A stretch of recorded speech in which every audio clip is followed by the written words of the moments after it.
Assalamualaikum warahmatullahi wabarakatuh. Semuanya perkenalkan, nama saya Fani Lydia Safinka dengan NIM D6240013 dari kelas A.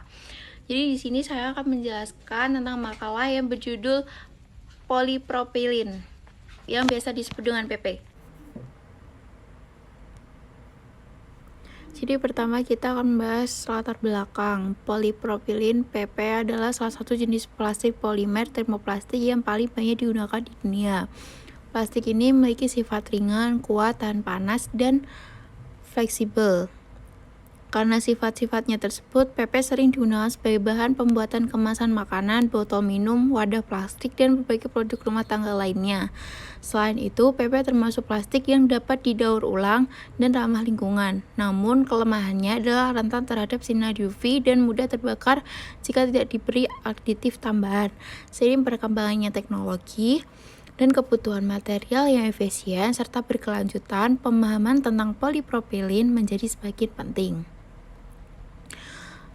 Nah, dalam makalah ini membahas beberapa pertanyaan utama terkait polipropilin PP, yaitu 1. Apa yang dimaksud dengan polipropilin? 2. Apa saja manfaat dan aplikasi PP dalam kehidupan sehari-hari? 3. Bagaimana dampak penggunaan PP terhadap lingkungan? 3. Bagaimana struktur kimia dan morfologi dari material polipropilin? Terus tujuan penulisan yaitu menjelaskan struktur dan sifat utama dari PP. Terus menjelaskan proses pembuatan PP di industri, menganalisis performa dan aplikasi PP dalam berbagai sektor. Terakhir, mengulas potensi dan tantangan dari penggunaan polipropilin. Struktur kimia dan konfigurasi. Polipropilin adalah polimer yang terdiri dari unit monomer polpropilena C3H6 yang tersusun secara berulang. Struktur molekulnya terdiri dari rantai hidrokarbon dengan gugus metil CH3 yang menempel di setiap atom karbon kedua. Terdapat 3 konfigurasi taktis pada PP, yaitu isotaktik, yaitu gugus metil tersusun rapi di satu sisi bersifat kristalin. Terus yang kedua, simbiotaktik, yaitu gugus metil berselang-seling lebih sulit diproduksi. Yang terakhir ada ataktik, adalah gugus metil tersusun acak bersifat amorf dan lunak.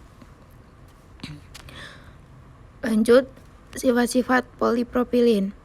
Polipropilin memiliki kombinasi sifat sebagai berikut, yaitu fisik, densitas rendah, min 0,90 gram per cm3, ringan dan tahap lembab. Kedua, mekanik, kekuatan tarik cukup baik 30-40 MPa, tapi tidak terlalu tahan berbenturan. 3. Termal, titik leleh antara 160-170 derajat Celcius, cocok untuk aplikasi suhu sedang. Keempat, kimia, tahan terhadap banyak bahan kimia seperti asam dan basa. Kelima, lingkungan, dapat didaur ulang dan tidak mengandung zat berbahaya namun perlu perlindungan dari sinar UV. Proses produksi. Polipropilin dibuat melalui proses polimerisasi gas propilena menggunakan katalis seperti Ziegler-Natta atau metaloxene. Langkah produksinya meliputi 1. Polimerisasi propilena menjadi rantai polimer panjang. 2. Proses pencetakan awal menghasilkan bentuk pelet atau granulat. Ketiga, granulat tersebut diproses kembali melalui teknik injection molding, ekstrusi, atau blow molding untuk membantu proses jadi. Keempat, PP juga dapat didaur ulang menjadi produk baru seperti tas, belanja, pipa, atau wadah plastik. Jenis-jenis polipropilin. Yang pertama ada homopolimer, PP-H, yaitu jenis ini paling umum digunakan, memiliki kekuatan tinggi dan kekuatan yang baik. Digunakan dalam aplikasi umum seperti wadah pipa dan peralatan rumah tangga. Kedua, random copolymer dibuat dengan mencampurkan propilena dan etilena secara acak, lebih fleksibel dan memiliki kejenihan optik tinggi. Cocok untuk kemasan transparan dan produk estetis. Yang ketiga ada blok copolymer. Etilena ditambahkan dalam bentuk blok, hasilnya lebih keras dan tahan benturan. Digunakan untuk aplikasi berat seperti bumper mobil dan peralatan industri. Yang keempat ada impact copolymer, menggabungkan keunggulan homopolimer dan copolymer. Sangat kuat terhadap tekanan dan benturan, cocok untuk aplikasi otomotif, pipa saluran, dan kemasan berat. Aplikasi polipropilin yaitu pada kemasan, botol minum, wadah makanan, dan kantong belanja. Yang kedua, tekstil. Itu seperti tas belanja, karpet, pakaian tahan air. Yang ketiga ada peralatan rumah tangga seperti ember, kotak penyimpanan, alat dapur. Yang keempat, otomotif, panel interior, komponen kendaraan. Yang kelima pada medis, alat infus, kemasan steril sekali pakai. Yang keenam terakhir, konstruksi pipa, sistem isolasi, dan komponen bangunan lainnya. Kesimpulan, polipropilin (PP) merupakan salah satu jenis plastik termoplastik yang banyak digunakan karena memiliki sifat yang unggul, seperti ringan, kuat, tahan panas, serta tahan terhadap bahan kimia. Selain itu, PP juga tergolong ramah lingkungan karena dapat didaur ulang dan tidak mengandung zat berbahaya.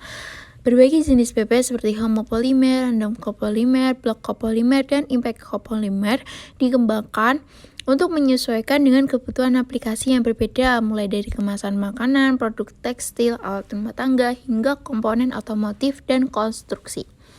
Meskipun memiliki banyak keunggulan, PP juga memiliki beberapa kelemahan, terutama ketahanannya yang rendah terhadap sinar UV dan suhu tinggi.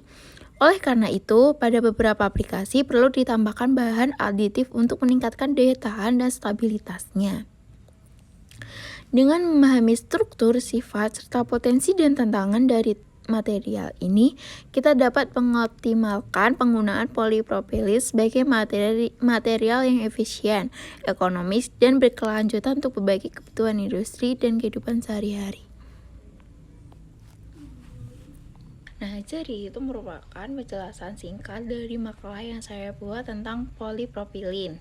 Nah, dari kalian apakah sudah paham tentang material polipropilin ini? Nah, cukup sekian dari saya. Apabila ada salah kata mohon dimaafkan. Wassalamualaikum warahmatullahi wabarakatuh. Semoga bermanfaat.